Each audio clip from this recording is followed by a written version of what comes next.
In this video, I'm just going to take kind of a broad view of the history of epidemiology, as well as some of the landmark studies that happened along the way. And two big caveats are that this isn't a complete history. This is just kind of my best effort at what I found interesting. And also, my sources varied in their, let's say, their, I guess, seriousness. So there's some that I got from actual published papers, and there's some stuff I got from like Wikipedia. So bear that in mind that I did my best to cross-reference stuff, but yeah, there's could be a couple mistakes in there. So as far as going back even before we started recording things, we have found some evidence of how humanity has handled epidemics up to 5,000 years ago. And since we don't have records, like with the Black Death, for example, there's lots of writing about it, but when we don't have records, we're basically relying on the fossil record. And we believe we have evidence of an ancient epidemic when we find a mass grave that has no evidence that a war occurred. And so what that means is basically that this grave includes women and children, and there isn't evidence of subsequent colonization. So it went from there being a lot of people there to all of a sudden there's a lot of bodies, and then no one's living there. So whoever lived moved away. And that's not typical behavior following a war, where typically women and children are either kept or integrated into society through colonization. And the reason the war happened in the first place is often because they want that land. So people don't typically go away after they conquer a place. So yeah, there's usually evidence that an epidemic happened. And even just the idea of using a mass grave is interesting, how it's so intuitive even with such a limited understanding of disease transmission. Hippocrates comes into the story about the 5th or 4th century BCE, and he had this treatise called Airs, Waters, and Places that is commonly cited as like one of the earliest works on epidemiology. And it was really interesting because I didn't read it, but from what I know about it, it's very interesting because it really kind of challenged the current understanding of disease as this kind of endogenously created thing, to disease as kind of a component cause where it's environments can make you more susceptible or make the disease more likely to occur. And yeah, this was very progressive. But unfortunately, there was like a huge regression. Challenge prevailing thoughts. There's a huge regression because even all the way, like think of all the time between then and the 13th century when the Black Death happened. Not going to name names, but I feel like religion is to blame. Basically 150 million people died from the bubonic plague, and how society reacted to this was basically like they knew it was a disease, but the most scientific explanation at the time was the planets were aligning in such a way above the earth that it gave rise to miasmas, which are these clouds of pestilence and disease that they thought was responsible for basically all disease. But the actual prevailing theory was just that it's the wrath of God, basically, and it's going to run its course when God's out of wrath.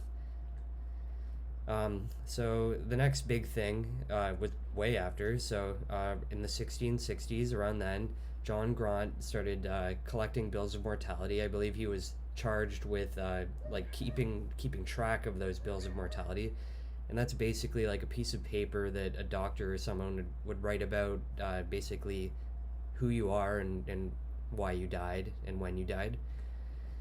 And he accumulated this and published a work, the Natural and Political Observations Made Upon Bills of Mortality. This was very significant because he brought a really like critical and methodical approach to collecting these bills of mortality. And he also started collecting birth information and death information, and he's cited as pretty much one of the earliest demographers and one of the earliest epidemiologists, I guess. He kind of pioneered descriptive statistics in the sense that like instead of just a giant table of information, like he started kind of keeping track of what people were dying from and how much death was occurring in different places. And this was a huge step towards descriptive epidemiology. Edward Jenner and smallpox is a really famous one. That's around 1760 to 1790. So one of the major observations of the time was those who survive smallpox subsequently don't get it again. And some of the initial efforts were actually really rooted in science, which is very very neat. How they went exposing healthy people to smallpox infected tissues in the hope of giving them a little bit of an infection and conferring immunity without having the full blown smallpox disease. Unfortunately, even though the thought was there, pretty much everyone just contracted full blown smallpox and died in their efforts to vaccinate them or inoculate them. And this idea was kind of put to rest for a while until another observation came from Edward Jenner that milkmaids who got cowpox, a close relative of smallpox that affects cows, don't typically get smallpox once they've had cowpox. So his hypothesis was that what if we revisit that idea about willingly exposing people to smallpox, except we'll willingly expose them to cowpox, which is a mild disease that almost everyone survives, and maybe that'll protect them against smallpox, a severe disease that will probably kill them. So basically, he inoculated a child named James Phipps with cowpox, and as far as the story goes, I'm pretty sure he was immune to smallpox, and this represented the first vaccination. So the reason vaccination is in quotes here is just because it doesn't fit the conventional criteria of a vaccination, because he just kind of rubbed some cowpox pus on this child, and that was enough to inoculate him. But yeah, no, this was a huge step in the direction of vaccination. So fun fact, vaccination comes from the Latin word cow for vacca, because that cowpox being an inoculation for smallpox is where this whole idea of vaccination came from. I wasn't expecting Napoleon to show up, but as I was looking into the history of just epidemiology and vital statistics and stuff, he came up quite a bit, actually, because around 1790, I'm not sure why, but made a big deal out of having the government record births and deaths in France. I'm not a historian, but I think part of it is that he was a big conqueror, and basically he wanted to be sure of how many people were under his power, because they weren't all in France necessarily. They were in all these colonies. And yeah, in this practice followed everywhere he conquered, and this is significant because the idea of a routine government collection of vital statistics is ubiquitous now today. I think pretty much every country does it. Around 1800, a thinker named Malthus, Thomas Malthus, Malthusian theory of population growth, became really popular, and it was the idea that, well, I think around this time,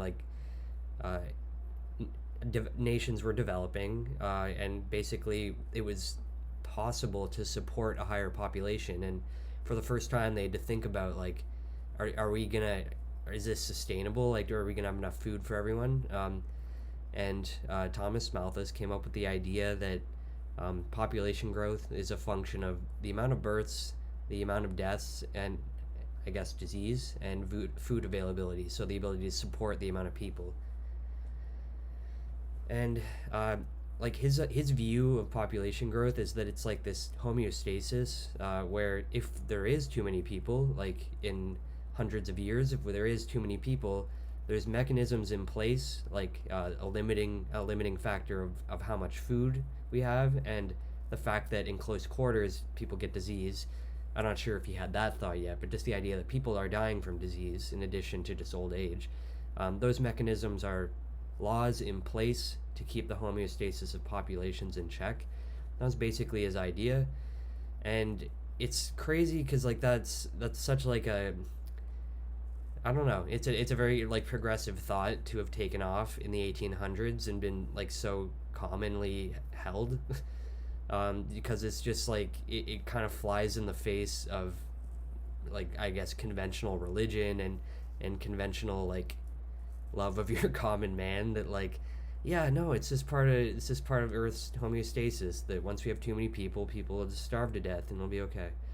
But basically, people were really into this, and it kind of flew in the face of what we thought about public health and epidemiology at the time, where epidemiology aims to basically manipulate this natural law and reduce disease, basically eliminating that built-in disease mechanism that keeps the population in check and permit the population to grow unchecked.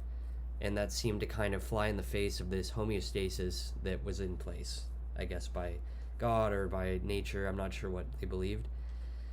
But kind of moving on from that, just something that happened temporally. Similarly, in the 1840s, Semmelweis discovered how valuable hand washing was. So it was observed that many women got sick right after birth and got something they called childbed fever, and had a really high mortality. About 1 in 4 people died from this. Basically, their miasmas, bad air, still is just kind of the explanation for a lot of things, and also just kind of blaming that it's some endogenous thing that's wrong with these women. That's why some die and some don't. Semmelweis observed 2 major clinics, and one was staffed with medical students who went from autopsies to delivering children back to autopsies, and one was staffed with midwives who didn't do any autopsies. And he found that mortality was much higher in the med student clinic, which was very counterintuitive to him, because he would have thought that the medical students would have more immediate training and just be more competent in general to deliver a baby.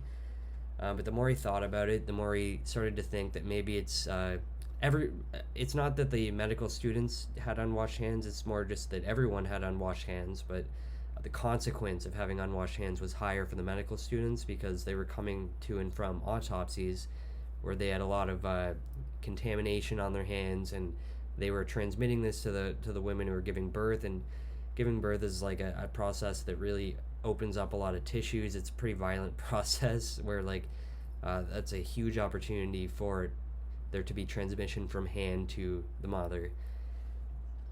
So basically implemented a hand washing policy immediately as soon as this occurred to him, and this drastically lowered the mortality of mothers. I have fun fact in quotes here because it's actually really tragic. He got a lot of resistance from the medical community, and the general consensus about this is when he would bring this idea to other doctors that the reason death among mothers right after birth is so common is that it's coming from disease from the hands of doctors, that forced doctors to kind of face the idea that they were responsible, even though they didn't mean to. They were responsible for the death of many women, and basically just the unwillingness to face that idea led people to fully just discount his hand washing theory as being helpful, and I believe he died without recognition. Someone replaced him at the 2 clinics he oversaw and abolished his hand washing practices, and mortality returned to what it was. And I'm not even sure if that was enough evidence for them to think that hand washing was helping. So the mid-1800s, this most recent thing we talked about was, when was it? Around 1840. So around the mid-1800s, things shifted. Sanitation reform was a big thing. So basically around the year 1850, the Industrial Revolution was coming to full fruition, and an immense number of people were living together in close quarters in urban areas doing dirty jobs that are generating a lot of toxins and stuff. Hygiene was awful in general, and the census kind of came into being standardized and regularly administered. If you don't know what a census is, it's basically just routine collection of information, ideally from everyone who lives in a city or a country. And it became widespread and understood, and people willingly took part in the census all of a sudden.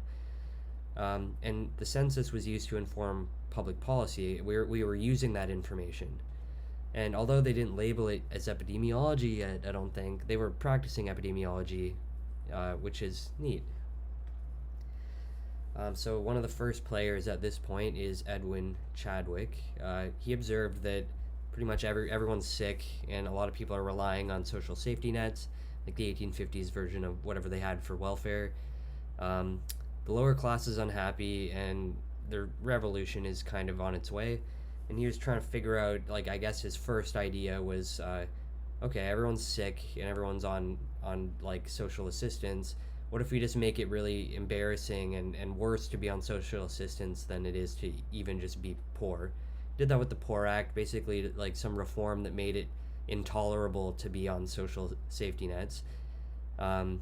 So he has a bit of a checkered past, because the next thing he did was really valuable, is the Public Health Act, that basically when he realized that wasn't helping, he started attacking the other of these two things that were making everyone unhappy.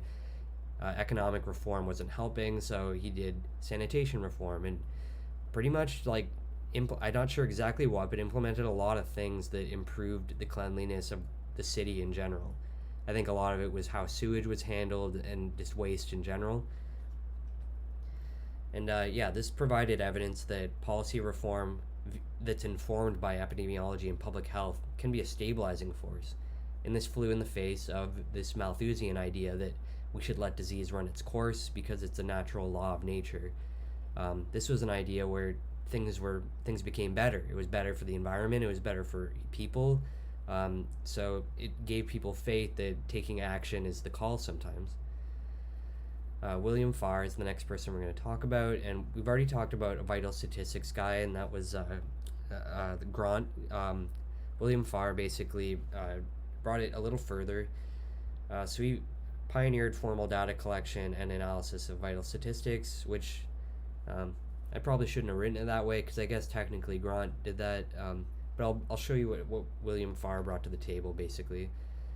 He contributed to this Malthusianism conversation that epidemiology could be a stabilizing force, and that decreased births could offset this decrease in deaths that come from a higher quality of medical care. So the major things he added were, just more uniform data recording and more uniform data analysis. Cause-specific mortality was a big thing that he contributed, where before there was a lot of just, this is how many people are dying. But as far as making it routine to record what people are dying of was a major contribution of his. Also, social inequalities in health is something that came up from him, where people who are lower class are at a higher risk of certain causes or just all-cause mortality. Also, he was an early adopter of the cohort design, so analyzing data over time, basically. John Snow is widely recognized as pretty much the father of epidemiology, and kind of in line with this sanitation reform idea. John Snow and cholera is something that occurred at around 1850. I don't know the exact date. So major observations by the medical community as a whole is cholera is devastating London. The prevailing theory is that it's coming from the air. Miasmas show up again.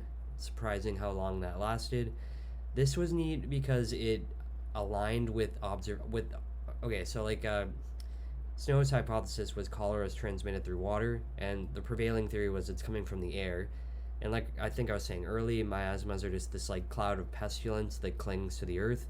And this dude's hypothesis based on this idea was that it's going to be more common. Basically, cholera is going to be more common in areas at lower altitude, because that's where the miasma is going to settle.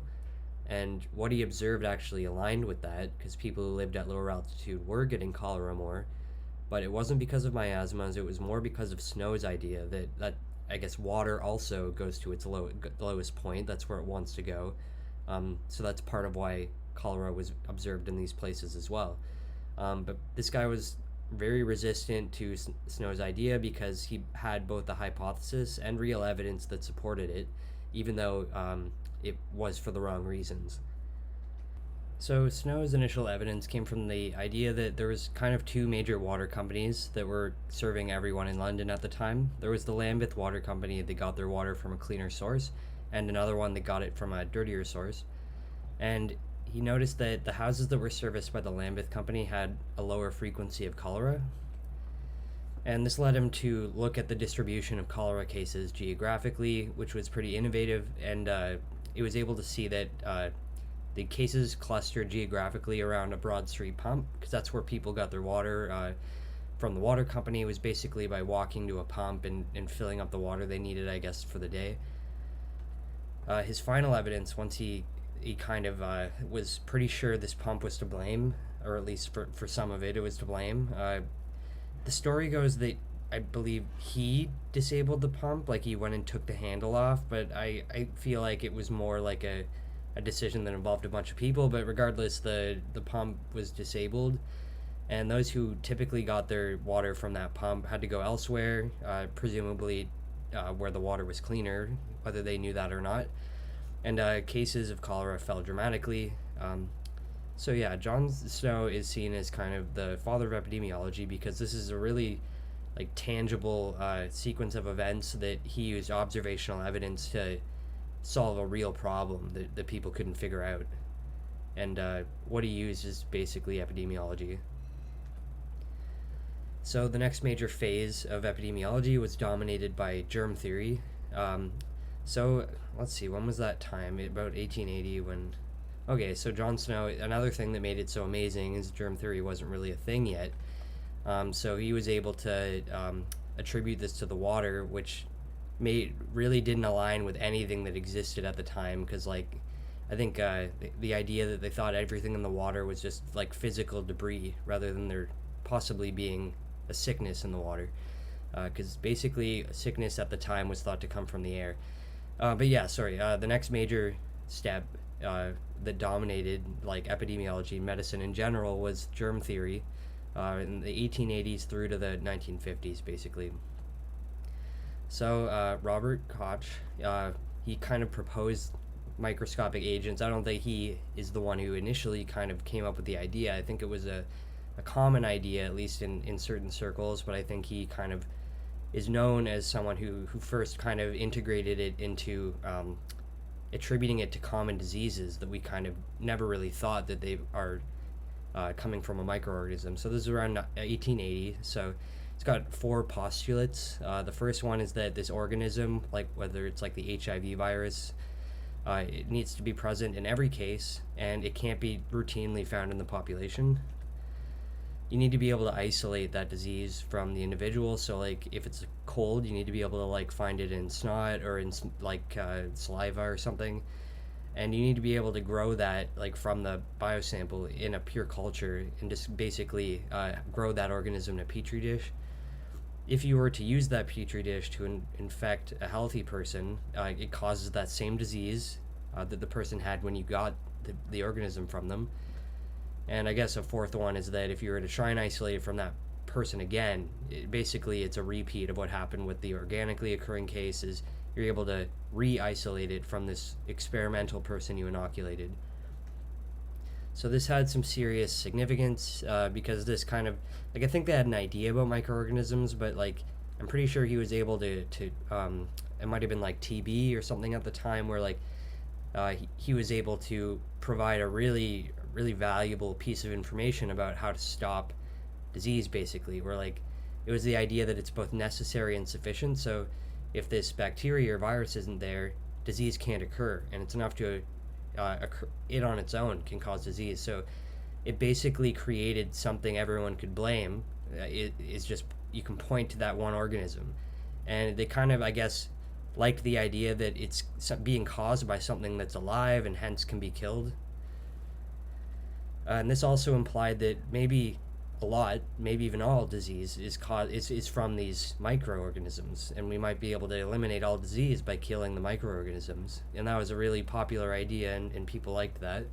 And also, you can interrupt the path of the because they were now able to think of a physical thing going from person to person that you could take measures to prevent that from going from person to person. And also the idea that disease isn't just this like homogenous thing that like it happens to people everywhere, and it's just varying flavors of this thing called disease. It started to give the idea that these diseases are caused by separate microorganisms and represent very separate diseases that require being studied independently. So it not only did it have practical implications, but it kind of shook the whole school of thought on disease in general. And yeah, some consequences where people stopped worrying as much about population level trends because, like I said before, they started to see disease, although they recognized there was many different diseases caused by many different organisms for a given disease, like HIV and the HIV virus. Not that he knew anything about that at the time, but really just any virus and its disease. You can just eliminate that disease if you eliminate the organism. So let's learn everything about the organism. And this thought at the time didn't leave any room for population level study, just because if we can just learn more about the organism, then we can just prevent it entirely. So population-based epidemiology kind of took the background for a little bit. Then this was kind of followed by a golden age of microbiology from about 1880 until the 1910s. acceptance of germ theory and increases in the technology we can use to see and isolate microbes pretty much just permitted many microbes being discovered per year, and all these diseases that we're basically figuring out what agent is causing them, and that feels like a huge step to getting rid of any given disease, is figuring out what's causing it. And basically microbiology was just like the flavor of the several decades. Really a lot of focus on the causative agent, so like what is causing disease, which is basically as soon as it's infectious. That's why, to be honest, I find infectious disease kind of boring epidemiologically, because like we know what's causing it. All we can modify is basically like people's susceptibility to it and how they behave when they have it. But there's not a lot of question of what's causing the disease. And that's why I like the idea that there's plenty of things we expose each other and ourselves to all the time that we don't even know is getting us sick. That's why chronic epi is a lot cooler in my mind. So basically, in light of all of these new developments and our ability to isolate the causative agent from people, so take like sputum and figure out exactly what microorganisms are living in it, it pretty much like America came on the scene now, and their major contribution was they had a huge diphtheria problem in New York, and this was the first time that they were really able to scale up the like widespread bacteriological diagnosis, so taking samples from thousands of people and diagnosing diphtheria that way rather than just going on symptoms. And that was the first time that's ever really been scaled up, and that's what we're doing even today with COVID.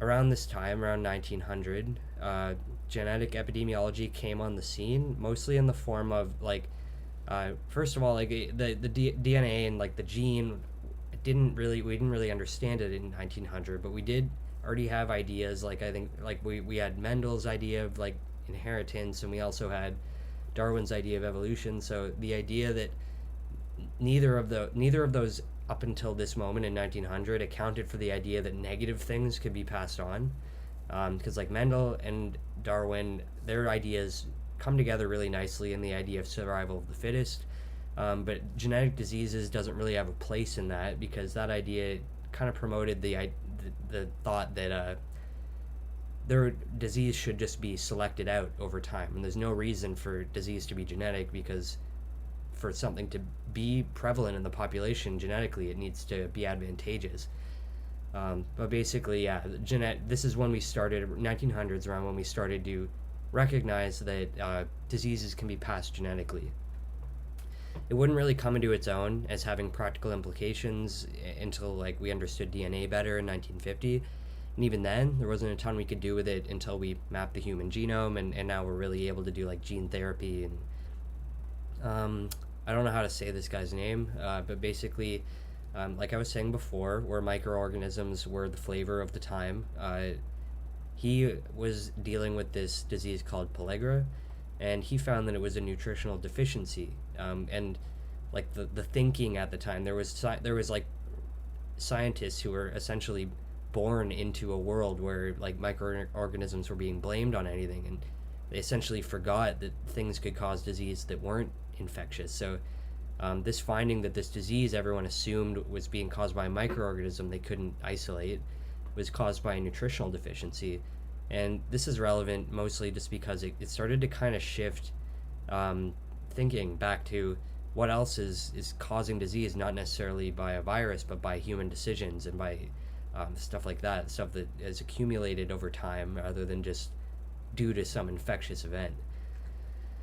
Antibiotics became readily available in the 1940s and 50s. It was like a crazy boom in the number that were being developed all the time, and it promoted this like general sense of invulnerability to infectious disease. It was no longer a death sentence to get all of these really common bacterial diseases. We had this thing that could treat essentially all of it, if it's a bacterial at least, and it permitted us to like change our focus from like all resources going into infectious disease to start thinking about chronic disease. So the age of chronic disease then followed from around 1940 until basically still today. yeah, so the idea of like chronic disease just kind of came on the scene because people were living significantly longer than they were before antibiotics, basically. And all of a sudden, things like heart disease and cancer are becoming like meaningful contributors to the mortality rate. Where before, like you'd have them, but at the same time, people weren't living long enough until cancer and heart disease generally become a problem. So all of a sudden, they were a problem, and we wanted to study them. So it revived interest in population health because we started to realize we can't isolate a virus. So we don't have a scapegoat to point to at why this is happening. So we need to start looking at it as a multifactorial thing again. So chronic disease has several causes which can't be isolated in the lab, like I just said, and it lets us ask the question, or why are some people getting sick and others not? Because with an infectious disease, that's obvious. It's because they have the infection and other people don't. Unless there's some social facilitation like STDs or vector-borne or like from needle sharing and stuff like that, but like at its very core, like what's causing the disease, if you're not talking about transmission, that's an easy answer with infectious disease. But with chronic disease, we might genuinely not know why it's happening, and we don't even know where to start. And there's usually no single factor. It's usually the component cause model, basically. So water fluoridation is a really good example in about 1940. It should be towns with naturally higher fluoride had fewer dental cavities in their population. So once they realized that people with water with naturally higher fluoride had fewer cavities, they thought to artificially fluorinate the water in cities, so basically just adding fluorine to the water. And this was really counterintuitive to people just because like fluorine is one of the most reactive chemicals on the periodic table, and it just didn't seem safe to be giving it to people. But basically, they started doing it actively in Grand Rapids just because of the evidence of how helpful water fluoridation is on a natural level. And basically, water fluoridation reduced dental cavities, and this represents a really early example of like a group level intervention. It's hard to individually assign water fluoridation to people, but basically they had this entire town that all got the same treatment. They got the fluoridated water, so they're able to compare either temporally before and after, like an ecological study, or they can compare it to some other town that doesn't have water fluoridation that is similar in like every other respect. And basically, we got really good evidence that water fluoridation was helpful, and now it's done in a lot of places. The Framingham Study was a huge development for basically just the study of chronic epi and the value of cohort studies in general. It started around 1950. Heart disease was becoming a leading cause of death in America, and the study was a really, really long prospective study, including most of the town in a town called Framingham, Massachusetts. It began in the 1940s and is technically still happening. They just keep including generations that are following. A major just going over some of the major findings, there's been a whole bunch. In around 1960, they were able to link smoking to heart disease. In around 1970, they linked hypertension as a risk factor for stroke. 1980s, cholesterol as a risk factor for heart disease. So a lot of good has come out of that one. The Whitehall Study is another kind of landmark study as far as occupational epi, and also 1960s. It's a prospective cohort with British civil servants, so people who work for the government, just because they keep pretty good records on themselves. So the results were that those of a lower employment grade had a higher risk of heart disease, even when you control for other ways these populations differ, like the low grade employment and high grade employment, like rate of smoking and obesity. That relationship was still there, basically. And this was an early example of social determinants of health, because they started to have to think about, like, okay, these people at a lower grade might be different from those at a higher grade in ways that might speak to social inequalities. And it's also an early example of occupational epidemiology, which is a huge branch where you're basically looking at occupational exposures and trying to improve the working conditions or stuff so people aren't getting sick from their job as much. Antibiotic resistance was already an issue, but started to become more of an issue around the 1960s. Our antibiotics they stopped working, and it started to become clear because I said in that there was that huge boom in about 1940s and 50s. There was just a new antibiotic coming out all the time. A combination of factors, including biology, politics, and the economics of big pharma, made it infeasible to create any more. And I don't think we really have any new antibiotics, and it's a way bigger problem than it was then. It's a huge problem. I'm gonna get to that at the end. The next major cohort study was the Nurses' Health Study, about the 1970s. It's a large prospective cohort identifying determinants of women's health, specifically with a cohort of nurses. This was an incredible study for a few reasons. First of all, it had this population of people that understood health, and they had the vocabulary to communicate concepts of health. And studying health on those people is super valuable, because when you can ask them more technical questions about their health and get way more accurate answers, because they understand what you're asking and why you're asking it. So yeah, unparalleled accuracy in recording information, and a better understanding of women's health, which was kind of lacking up until then. I think like men's issues took the stage just because most of the scientists were men, and it just didn't occur to them to study women's health unless, I guess, it had to do with like birthing. But this was the first time that we just basically learned a lot about women's health from this. I think it's another one like the Framingham Study that I think is still maybe happening. I don't know if that's true, but I believe it's one of those kind of indefinite studies that is constantly generating new results. Another major event that happened around then was the eradication of smallpox in 1980. And basically this kind of pumped everyone up, just because it showed that like a concerted international effort is capable of eradicating a given disease. And the idea of eradication seemed like, oh, well, first of all, eradication means like it doesn't exist anymore. Like smallpox is a living thing, and once there's none of it left, like we've killed all of it, it's gone forever, because the only way it can become a problem again is if it has some population to start from that can become an epidemic. But unless someone genetically engineers smallpox again, it's gone forever, which is a cool thing that we never really thought we'd be able to do. And we even came up with some like rules that need to happen in order for it to even be possible. Things like it needs to have a vaccine, it needs to like not have carriers, like you need to be able to you need to show it if you have it. It can't lie dormant. And yeah, now we had an idea that we could basically eradicate things, and that was exciting. There's the AIDS epidemic, 1980s and 90s. And yeah, so the major observation, there's an emerging treatment-resistant disease that disproportionately affected gay men. The major theory was it was sexually transmitted. Further observations showed that people who use injection drugs are also disproportionately affected, so they had to reevaluate how this might be spreading, and we figured out, or at least we theorized, it was a blood-borne disease. So some reasons this was significant are that epidemiological methods were allowing you to characterize how a disease moves in a population and basically some of its risk factors without even discovering the virus. So this allowed like a really rapid public health measures to take place. I don't know what those are off the top of my head, but probably like policy or certain preventative efforts once they realized, probably like they really were being careful of who was giving blood and where transfusions were going once they figured out it's blood-borne.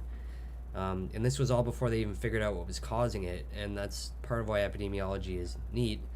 That's part of why epidemiology is neat, is just because we were able to come up with a rapid and correct answer that didn't really involve knowing anything about the virus, and we didn't require any lab work, which is cool. Yeah, so another thing, despite antibiotics, we're not out of the woods. That was another thing, basically, where although I said antibiotic resistance was already something people knew about, but in addition to bacteria that are resistant to antibiotics, I think this is when it really hit us that antibiotics do nothing for viruses. The mapping of the human genome in 1990 was another huge thing for like a number of reasons, but it also just kind of opened the floodgates for genetic epidemiology. It let us really understand, basically discovering new things all the time because we're able to sequence genomes easier and easier. And we can sequence the genome of a couple people or a group of people that we can see phenotypically differ, like they differ in their disease susceptibility or they're having the disease period. And we can just sequence the genome in the two groups and see if they differ genetically. We don't even need to know what we're looking for. We just look for ways they differ genetically, and that's like just a step towards seeing if like this is a genetic disease basically, or if it's genetically mediated through susceptibility or something. So yeah, that was kind of the opening of that floodgate. So in the modern era, some of what we're dealing with now is this globalization. It's really easy to get to multiple countries in one day, and it's really routine to travel overseas, which is an issue, especially because because it's so like involved in business and just I guess it's just so essential financially and economically to so many countries that that's basically the economic interests are coming in direct conflict with what is called for when an epidemic is beginning. And yeah, that's part of what happened with COVID. There's this huge disparity in what is still considered a problem some places and what isn't elsewhere. Certain types of cancers are just still a profound issue in certain areas that are much more not a death sentence elsewhere. Also, just like the plague is endemic to Madagascar, and I'm not really sure if it's a problem there or not. But basically, like there's just certain parts of the world that don't see an issue as a problem whatsoever. Maybe because they have the medicine to take care of it. Like a developed country might not see certain bacterial illnesses as an issue at all, like just because we have a cure for that, like we can get rid of that, and that might be a huge issue for some smaller developing countries. And conversely, it might be like cancer might be a priority for a developed country because people generally live to be older.